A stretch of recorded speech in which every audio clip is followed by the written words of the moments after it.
Todo mundo sabe que quando a gente fala dos maiores vilões de The Walking Dead, dois nomes vêm na cabeça na hora, o Governador e o Negan. Não é à toa que as temporadas em que eles dominam a série são algumas das mais marcantes de todas, né? Mas afinal, quem dos dois foi melhor? Quem teve o melhor arco? Quem realmente marcou o grupo do Rick pra sempre? O Governador ou o Negan? Bom, isso é uma discussão infinita, mano. Tem gente que vai falar que o Negan é melhor, principalmente por causa da morte do Glenn, que mudou completamente o rumo da série. Outros vão dizer que é o Governador por ser completamente maluco e acabar com a prisão, mas hoje a gente vai tentar acabar com essa discussão de uma vez por todas, ranqueando alguns critérios e decidindo ponto a ponto quem é o melhor. Tipo, a presença em tela, o nível de ameaça, a motivação, ou seja, por que do vilão fazer o que ele faz, o conceito do personagem, a história da vilania e, por fim, os feitos. Quem realmente destruiu o grupo do Rick? É isso que a gente vai tentar saber no vídeo de hoje. Bom, eu sou o Davi. Eu sou o Ricardo, seja bem-vindo ao Cê Tá Ligado e bora pro vídeo.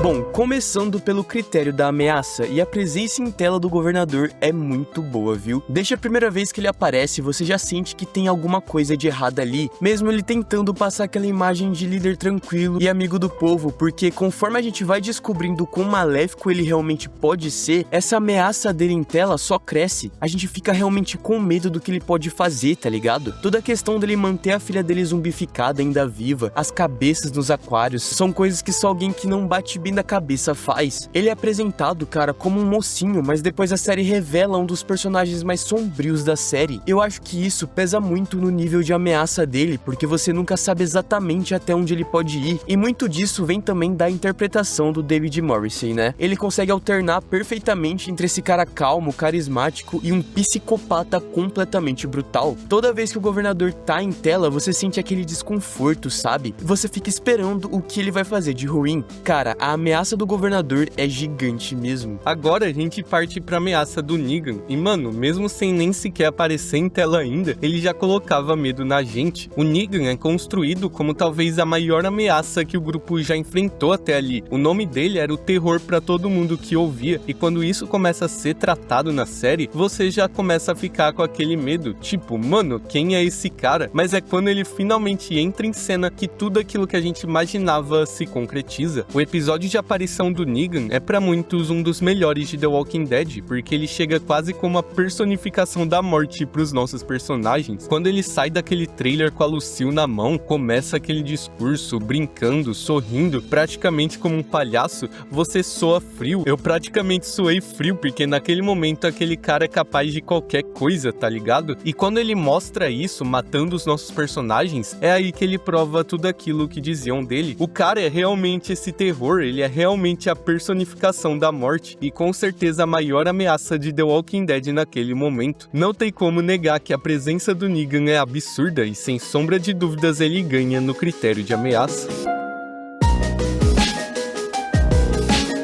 Bom, vamos agora pra motivação. O Governador é um caso bem interessante, mano, porque diferente de outros vilões mais complexos, a motivação dele é até que simples, mas ao mesmo tempo faz total sentido dentro do que a série propõe. Tudo de maléfico que ele faz, em teoria, é pro benefício próprio e da comunidade dele, né? Qualquer grupo que aparece, ele faz questão de exterminar, e em primeira vista isso parece ser só proteção, coletar recursos e não querer tomar riscos, mas depois a gente vê que isso é por pura vilania do personagem, do ego e da necessidade de ser o maior. Ele quer dominar, quer ter poder, quer mostrar que ninguém tá acima dele naquele mundo. E diferente de outros vilões que têm uma motivação muito mais profunda, mais emocional ou até mais justificável, o Governador só é mal porque é mal e ponto. Então, cara, querendo ou não, isso acaba deixando a motivação dele um pouco mais rasa quando a gente compara com outros vilões. Funciona dentro da série? Funciona, mas não chega a ser algo tão complexo ou marcante assim. Mas quando a gente tá falando da motivação do Negan, aí a coisa já muda bastante de nível, mano. Porque diferente de um vilão que simplesmente mata por prazer ou por impulso, o Negan tem uma ideia de governo, tá ligado? Ele construiu uma comunidade gigante, ele é o líder dos salvadores e tudo que ele faz gira em torno de manter esse sistema funcionando. Um sistema que faz com que outras comunidades sirvam a ele através do medo. É tirânico? É, mas dentro da lógica dele funciona. As comunidades ficam reféns, entregam recursos, vivem sob ameaça, só que ao mesmo tempo tempo, o Negan mantém uma certa ordem ali. Toda ação vilanesca que ele toma é sempre pra colocar as pessoas na linha, pra reforçar a autoridade. A morte do Glenn e do Abram, por exemplo, foi uma resposta direta ao Rick de matar uma estação inteira de salvadores. Ou seja, na cabeça dele aquilo era justiça, mas ao mesmo tempo ele se aproveita no processo. O Negan é mau porque ele precisa ser mau dentro do ideal de mundo que ele criou. Com certeza essa motivação é muito mais estruturada que a do governador, cara, e por isso o Negan leva melhor de novo.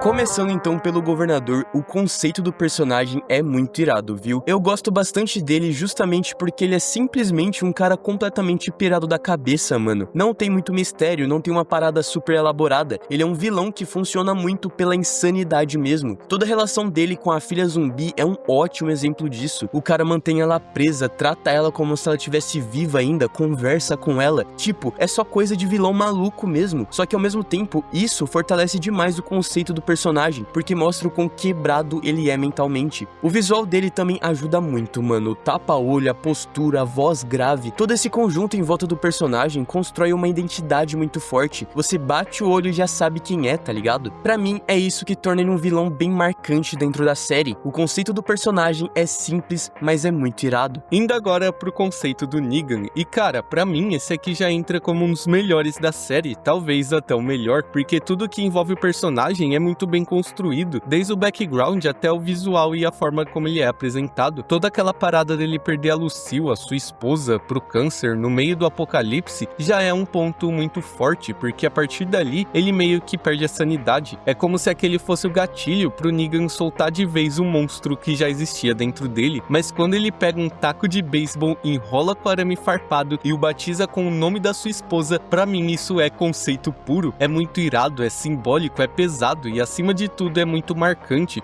E pô, todo o visual dele, a jaqueta, o taco, o jeito de falar, a postura, ele é um vilão estiloso pra caramba. Você pode odiar o cara, mas não tem como negar que ele rouba a cena toda vez que aparece. Pra mim, o conceito do Negan é simplesmente absurdo. Ele é um dos personagens mais icônicos da série justamente por isso. E com certeza ele fica mais uma vez à frente do governador.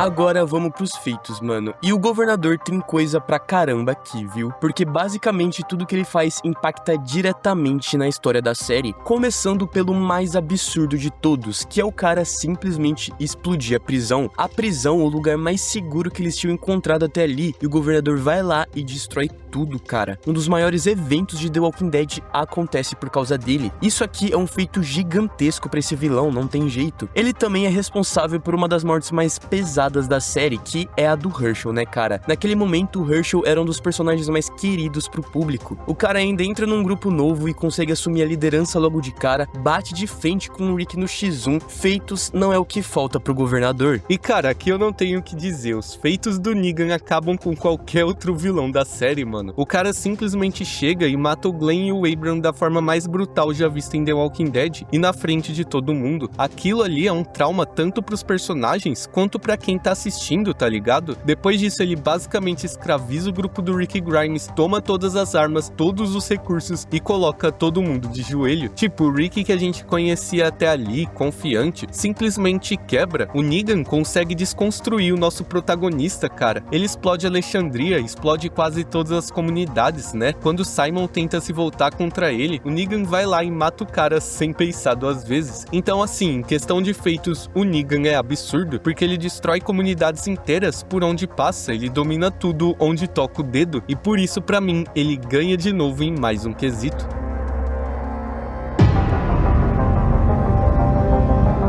É, cara, no fim das contas, depois de tudo que a gente analisou aqui, não tem pra onde correr. O Negan acaba levando esse confronto. Quando a gente coloca lado a lado com o governador, o Negan ganha praticamente em todos os critérios que a gente trouxe. Nível de ameaça, motivação, conceito e até nos feitos. Ele é um vilão mais completo, mais estruturado e que impacta a série mudando totalmente o rumo de The Walking Dead. Só que ao mesmo tempo não dá pra desmerecer o governador, né? Porque ele também é um monstro dentro da série, um vilão extremamente marcante e responsável responsável por algum dos momentos mais pesados da história. E quando a gente traz isso pro X1, pra luta corpo a corpo mesmo, aí a coisa muda um pouco, viu? Porque os dois são muito fortes, muito resistentes e já provaram várias vezes que sabem se virar na porrada. Então, nesse quesito mais físico, mais direto, a gente realmente acha que fica um empate, mas no geral não tem discussão. Quando a gente analisa qual é o melhor vilão, o Negan leva esse título.